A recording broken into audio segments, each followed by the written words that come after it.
Bismillahirrahmanirrahim. Assalamualaikum warahmatullahi wabarakatuh. Teman-teman semuanya, sahabat vlog dakwah dimanapun berada, bagaimana kabarnya teman-teman? Semoga teman-teman semuanya senantiasa dalam lindungan Allah Subhanahu wa Ta'ala, diberikan senantiasa kesehatan, dimudahkan segala urusan. Amin. Teman-teman semuanya yang kami muliakan, jadi begini, dalam beberapa kesempatan saya sering mendapati orang yang berkata seperti ini, kok Anda sedikit-sedikit mengatakan haram, kok sedikit-sedikit haram, kok semua serba haram gitu ya. Pernah nggak teman-teman mengalami atau mendapati hal seperti itu ketika teman-teman itu mulai hijrah, terus merubah sikap, penampilan, kata-kata, terus tiba-tiba ketika teman-teman mengambil sikap atas sesuatu yang dimana itu berbeda dengan kebiasaan teman-teman atau di lingkungan teman-teman tempat tinggalnya, itu sebagian orang mengatakan seperti itu, kok Anda sedikit-sedikit mengatakan haram, kok semuanya serba haram gitu. Nah, di sini teman-teman saya pengen menyampaikan gimana caranya menanggapi perkataan seperti itu ya. Jadi gini teman-teman, ketika kita mendapati perkataan seperti itu daripada teman kita, mungkin bahkan mungkin keluarga atau siapapun itu yang berkata kepada kita, kok Anda sedikit-sedikit mengharamkan sesuatu, atau kok semua serba haram, sedikit-sedikit haram gitu ya. Kita sampaikan bahwa yang memang sedang dibahas ini memang perkaranya haram gitu. Atau kebetulan saja yang lagi kita bahas memang atau perbuatannya ini memang hukumnya haram. Coba yang lain itu nggak haram. Jadi nggak semua haram. Jadi gini teman-teman, suatu waktu ketika dulu saya pergi ke sebuah daerah, di sana kami sama teman-teman ya pengen mengadakan sesuatu perlombaan lah di suatu desa gitu ya, di kampung, bersama satu komunitas, bukan komunitas sih, tapi antara teman-teman yang mungkin belum hijrah lah seperti itu ya. Mereka pengen mengadakan satu perlombaan di masyarakat di situ, khusus untuk anak mudanya, lomba permainan sepak bola gitu ya. Nah, terus di antara mereka mengatakan, gimana nanti kalau kita tetapkan biaya pendaftaran per tim gitu kan, per tim. Waktu itu kurang lebih kayak main futsal gitu ya, satu tim itu ada mungkin 7 orang, 2 cadangan, 5 pemain. Nah, mereka tetapkan kalau satu tim itu harus membayar sekitar 20.000 per tim. Uangnya itu kita kumpulkan untuk nanti beli hadiah, beli makan, dan seterusnya, atau kebutuhan panitia selebihnya. Nah, terus saya sampaikan waktu itu seperti ini.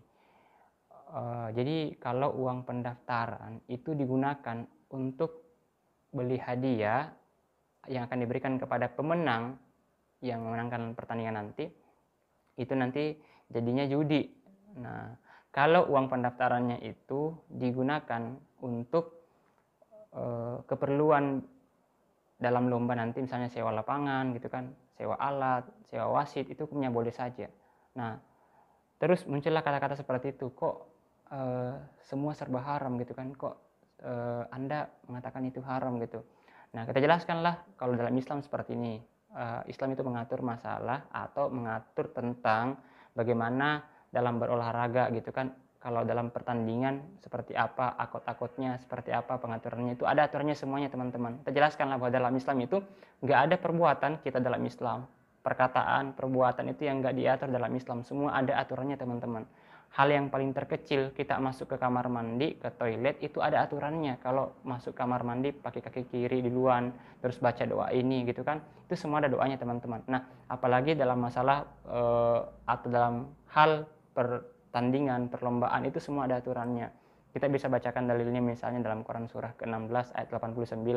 Allah berfirman dalam surah An-Nahl itu, "A'udzubillahi minasyaitonirrajim. Wa nazzalna 'alaikal kitaba tibyanan likulli syai'in wa hudan wa rahmah." Dan kami telah turunkan kepada Muhammad Alkitab ini untuk menjelaskan segala perkara, segala hal itu diatur dalam Islam, dan sebagai kemudian kabar gembira atau rahmat bagi orang-orang yang beriman. Nah, teman-teman semuanya, atau mungkin satu waktu ketika teman-teman udah berhijrah ngaji, teman-teman pahami nggak boleh boncengan dengan lawan jenis, nggak boleh kumpul bareng dengan lawan jenis, tiba-tiba kita menyampaikan seperti itu sama teman-teman kita yang lain yang mereka belum hijrah, belum paham, ya mungkin ada saja kata-kata seperti itu. Kok sedikit-sedikit haram gitu kan? Kita jelaskanlah bahwa nggak semua haram, ada yang boleh gitu kan. Nah, dalam perkara apa, dalam hal apa seorang perempuan boleh ketemu sama laki-laki dalam aspek pendidikan, muamalah gitu kan, kesehatan.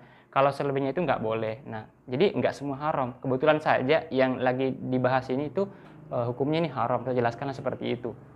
Nah, terus teman-teman, apapun yang orang katakan tentang kita, tentang sikap kita, kalau kita berada pada kebenaran dan mereka menghina atau mencela atau kata-kata yang kemudian nggak mengenakan hati, ya cukup kita pahami bahwa mereka itu belum memahami apa yang kita pahami gitu kan. Kalau dalam bahasa Quran Allah sebutkan bi annahum qaumun la yaqilun. Meskipun ayat ini sebenarnya lebih dikhususkan kepada orang-orang kafir yang mereka tidak beriman kepada Allah. Nah, tapi kita bisa mengambil pelajarannya bahwa kalau saya mendapatkan kata-kata yang kurang mengenakan hati, yang harusnya nggak perlu mereka katakan seperti itu. Misalnya dia mengatakan Anda sok alim, sok kayak nggak pernah berbuat salah, kayak merasa seperti kayak manusia dewa. Pokoknya saya nggak tahu manusia dewa itu ada nggak ya. Itu kan hanya istilah saja. Tapi intinya apakah saya baper dengan kata-kata itu ya? Saya beristighfar aja gitu ya. Kalau kita dihina, ucapkan subhanallah, maha suci Allah. Kita menyucikan Allah subhanahu wa ta'ala, beristighfar ya. Kita mohon ampun kepada Allah. Doakan aja teman kita. Dan kita harus pahami bahwa kalau bahasa Qurannya begitu, bi annahum qaumun la yaqilun. Karena mereka itu orang-orang yang nggak memahami. Saya mengambil pelajarannya dari ayat itu bahwa ketika seseorang nggak bisa memahami atas sikap kita, atas pilihan kita terhadap sesuatu, kita dianggapnya soalim, ya itu pandangan mereka, ya nggak apa-apa.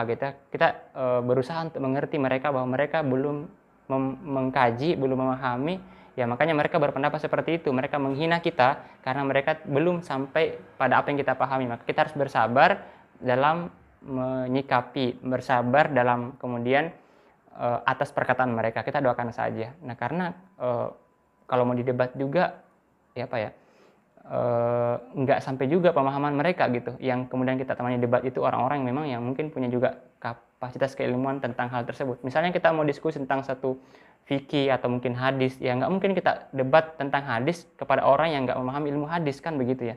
Nanti nggak nyambung tuh ya. Ibaratnya anak TK atau anak SD yang nggak memahami tentang satu masalah yang kita bahas ini, ya nggak mungkin kita ladeni lama-lama di situ kan. Mending kita tinggalkan saja. Nah, jadi teman-teman semuanya, ketika sekali lagi ketika teman-teman mendapatkan satu pernyataan yang mengharamkan sesuatu, ya bukan lantas kita katakan orang itu mudah mengharamkan, tapi itu mungkin yang dia pahami. Adapun kalau teman-teman memahami yang berbeda, ya silahkan amalkan, yang penting ada dalilnya. Intinya yang nggak boleh adalah kita menyalahkan orang lain yang mengamalkan satu amalan yang itu masih ada dalilnya, lalu kita katakan itu haram, itu syubhat, orang itu masuk neraka, orang itu syubhat, sesat dan seterusnya. Sedangkan itu masih ada dalilnya gitu kan. Masalah khilafiyah. Misalnya dalam perkara misalnya maulid atau barazanji atau apalagi tentang masalah musik dan hal-hal yang para ulama itu berbeda pendapat, itu mereka saling menghargai. Nah, kalau misalnya dalam katanya dengan perayaan tahun baru Masehi, ini udah jelas faktanya, udah jelas dalilnya. Saya pikir ini bukan lagi hal yang kemudian masalah khilafiyah, tapi ulama kemudian jelas menyampaikan itu hukumnya haram, tasyabuh bil kufar, menyerupai dengan orang kafir itu hukumnya haram.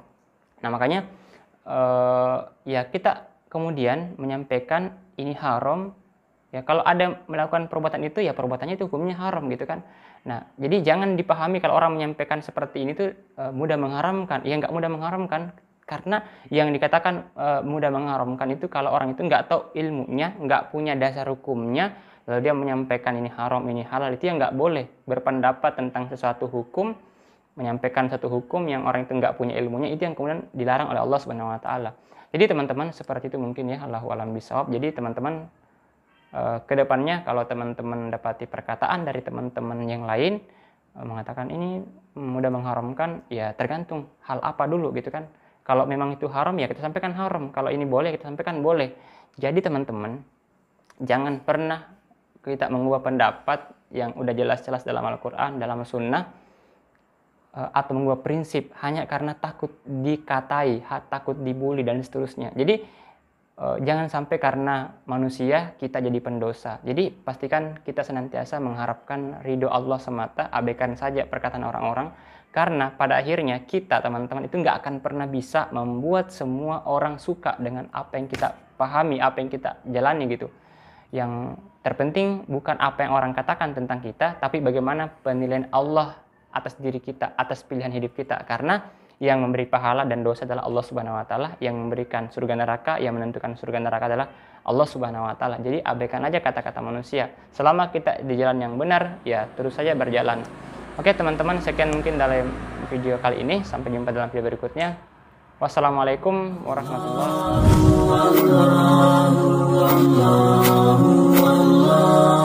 wabarakatuh.